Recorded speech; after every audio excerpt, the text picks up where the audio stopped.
Hello, everyone. Welcome to this new artist conversation. Today we have Joshua Sailo. Joshua is a dancer, choreographer, and artistic director of his own dance company, Sailoway, and a company of contemporary dance based in India. Now, I think you are in Bangalore, India. So welcome here to our series, and thank you for this conversation. Joshua is also one of the participants to our last issue of Mise and Abyme, the International Journal of Comparative Literature and Arts, dedicated to the Manifesto. So vision of specific artists and what they think art is and their vision on art. So how they developed their own manifesto. And of course, to start this conversation, this chat, I would like to ask to Joshua, what is your idea of arts and in the specific fields of dance that is your field of expertise? Hey everyone. So for me, writing the manifesto, I'm going to start a little bit backwards, was really, really useful for me just because it came at a time of the pandemic when last year in 2020, around March, a lot of my touring, I was touring a solo and I was teaching around India at the time when all of it just got canceled. My collaborations, performances with other people was put on hold indefinitely. We still haven't met or performed again until now. And right now I'm finding myself in a very similar situation as we were last year when I was writing the manifesto. And in writing and reflecting what I want to create or what I want to express now that all the paradigms of performance spaces fell away, I really just asked myself, what do I do? Like what about dance is alive within me when the stage is taken away, when the studio is taken away, when all of the ecosystem that I was used to training in and performing in, when that was taken away, what is left for me as a dancer, as a creator, as a choreographer, and what is left, and is there any point in sharing when there's no audience? And that's really when I started solidifying a lot of the ideas and thoughts that were maybe at the back of my head over the years. And in answering that, I think for me, art is really an exploration of myself, an exploration of my inner workings, my histories, and it's just a journey of bringing all that out. Art practice for me then and dance comes from a need or just from the simple joy and pleasure of moving and expressing something that's beyond a tangible, quantifiable definition. Like it's just an energy or just a way I want to move or just responding to an impulse. So art for me is a way of extracting, sharing an idea and expression and impulse that you had to act upon your being. You title your manifesto with a specific word, motivation. So what is the role of motivation in your practice and in the idea of your manifesto? I say, yeah, that's a good point. I put motivation in there because a lot of the times we have an idea, or at least I do, I have an idea and it stays there. It goes, the creative processing, creative thinking can take so long sometimes, and sometimes it stays in that realm of being an idea. And why I said motivation for creation is mostly to extract that, to kind of transmute and transpose an idea, an impulse from somewhere in my brain to an experience, like through a sensorial experience, whether it's my dancing body that can be observed. And now I'm really not trying to make paradigms of like, I'm a dancer. I have so many skills and talents and ways of expressing available to me. So it's just, today I want to draw or express it this way, or splatter paint or bring sounds into it. So it's really, really that, like, when I have an idea, I want to act upon it and I want to motivate myself to act upon that impulse. So it's really an encouragement and also a commitment. And now talking a little bit more specific about your activity, as we said, you are a dancer, choreographer, the artistic director of your company, Sailoway, but also you are a teacher because, as you said, you are delivering many classes, workshops, seminars at the moment in India. So let's talk a little bit, first of all, about your company. So what is Sailoway and what you do with your company? And then we will move a little bit on your teaching and your methodology, basically. Okay, so Sailoway is really a nexus into like my personal life and my creative professional side of me.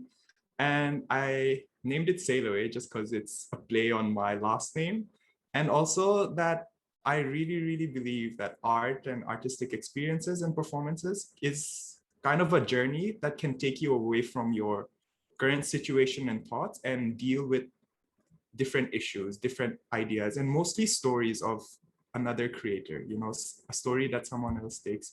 And with Sailoway, with the company that I direct, it's really about, for me, sharing my own story and my own ideas and interests. But also, I know that I really enjoy working with other people. It's also a collaborative journey. I've been collaborating mostly with other artists. The last work I did was a solo tour, but that was still, I was actively collaborating with my lighting designer and musician and bringing them along with my choreographic intent. What are their stories? What narratives do they layer? So for me, it's really a way of communicating with my collaborators primarily, like as we create together, as we co-create an experience. And also in the sharing of it, Sailoway really wants to move away from the typical dance venues. So a lot of my performances are in like site-specific or public galleries where like these stories and engagements can have a different kind of reception, a different kinds of conversations. So with that, it's just opening out the universe of who I am as an artist to more people than just the artist circle. And I think that also came with the fact that I came back home to India after having trained and performed and worked in Canada and Europe mostly. So in coming back, like realizing that these performance places, you know, we don't have theater that curates dance every weekend or every season. So in that, it was really also a part of Sailoway, part of the creative exploration was also creating spaces for performances, creating sites of engagement, creating sites of interaction between different people. So your approach, as we hear, is very interdisciplinary. So partnership and collaboration with different artists, and there is also a lot of research behind your work. So also research that is not necessarily related to performing arts when you create a new choreography or a new production. In terms of let's say teaching and sharing your expertise, your skills, your arts, you also reached a point when you create your own way, your own methodology. So you teach your own methods. What is this methods about? How do you work in this area? Okay, cool.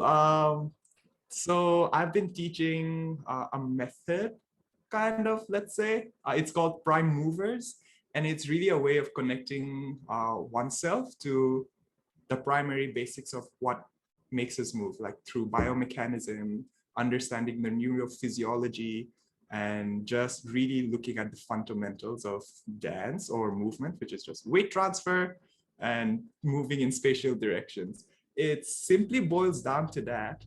And I wouldn't call it a codified technique yet, at least. But it's more a synthesis of my research and my training in various dance backgrounds, in martial arts as well. And also now I'm really interested in my studies in anatomy, neurophysiology, and neuroscience, and how that feeds the mind-body connection and how it creates how we can move with more efficiency, with safety, with maybe joy and pleasure for those who aren't used to it. And also just to remind dancers as well that you can move with a lot of joy and pleasure.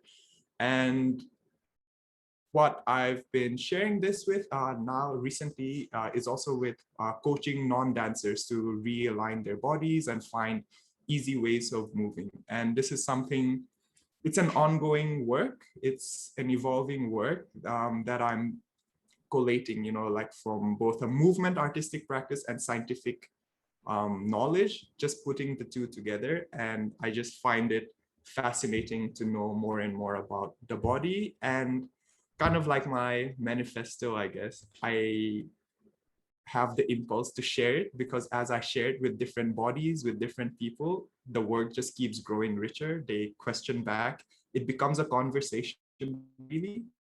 So that's why I keep calling it evolving movement practice, because it is still evolving. I don't know where exactly how to locate it or describe it, because I'm still learning so much. And the more I research, the more I share, the more I realize everything is interconnected and there's so much to learn from other disciplines. And I think that's actually a good place to talk about my current project that I'm doing with a mathematician. So we're working on creating a new work. It's called Life Cycle of a Trivial Loop. And we're extending that to a new production, a new solo production as well, bringing in a film director as well. And from there, from just exploring the mathematical concepts of how objects in space move in a loop or in projective space, it helped me understand so much about how the body navigates this space. And conceptually in math, sometimes it's really hard to understand how that diagram works or how it is, but the body is already automatically doing it. So for the mathematician as well, he was like,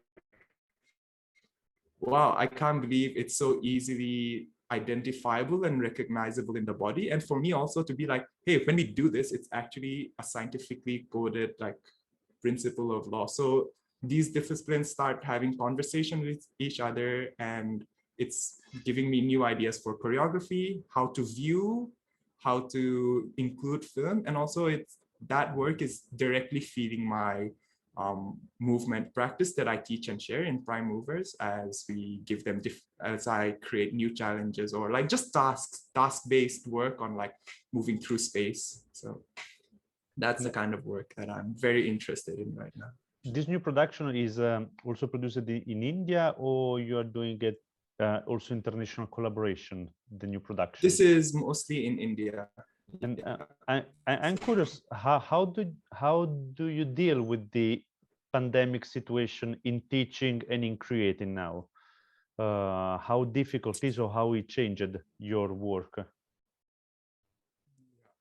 This brings me actually back to the manifesto, how even this project and production started again. I wrote the manifesto thinking, here I am in my room, locked down every day. What can I still make? Do I still have an impulse or a drive to create or research? And it was after I wrote the manifesto and I said, hey, I just want to act on my impulses, on my, like, if I have an idea or a creative impulse, I want to act on it and not just think about it or write it down. Let me see if someone's interested.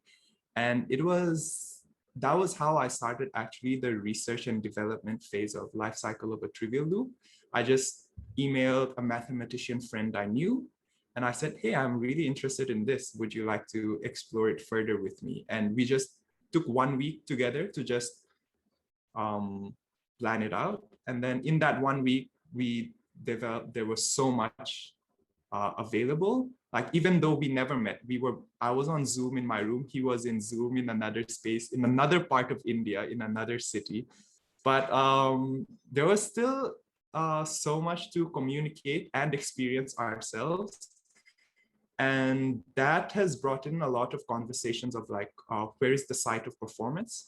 And part of it is like, this virtual space, like, and that's why I really think that artists should come more and more into virtual spaces and presentation, because I feel like we have to bring in our voice as we imagine virtual spaces, like this architecture of space. Like, I'm in my room physically, you're in your room, but when we're here in this virtual space, a different paradigm. It's a different place, although we use Zoom, but it is a site in its own. So I would really encourage artists to come more and more and create these spaces. And that's exactly why we started doing this. And right now, as we develop it and get more funding for it, and also crowdsourcing it, it's just in India, or at least, and I guess it's everywhere, you really have to find what works for you and what works for the production specifically. Because I think this wouldn't work if it was a bigger collaboration with multiple dancers or multiple or a different technical reality. It works specifically because of the way it's been imagined, it's been designed, it's been envisioned. So I think that's why we can get around with working with Zoom and doing the best with what is available to us. Because right now, everyone in India is mostly working from home. I thank you a lot, Joshua. I really agree with all your point. And for example, I also think that we have to reconsider the idea itself of the space, because as you say, we are in two different real spaces, but we are sharing a space together, that is the Zoom space. So we have to reconsider the idea of sharing, the idea of space. And I also feel that with the emergency of the pandemic is one of the moments when arts can develop a new direction. Absolutely, absolutely. So I really would like to thank you for this conversation that we had together. So it was a real pleasure to host you for this series of conversation and talk with artists. And I hope that we can see quite soon this new production, and also all your new projects, both in let's say digital, online, and in presence. So thank you a lot. Yes, thanks so much, Armando. Thanks for curating this. Thank you. Bye.